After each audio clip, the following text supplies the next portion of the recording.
তো ফাইনালি এই মুহূর্তে আমরা আছি হচ্ছে গড়বেতার গনগনিতে। তো গনগনির এই চারি সাইডের ভিউ আর প্রকৃতির এই যে সৌন্দর্য, শুধু এটা একটু দেখো।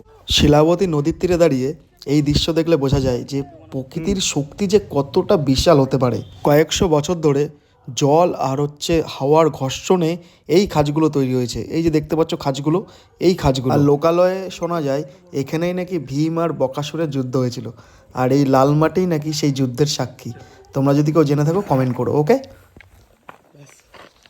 এটা ধরো তো।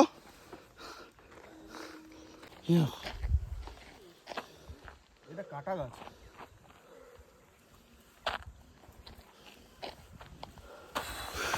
জাস্ট অসাধারণ। এটা একমাত্র অ্যাডভেঞ্চার যারা ভালোবাসে তারাই পারবে, তাছাড়া কেউ পারবে না। দেখাও একটু দাদা।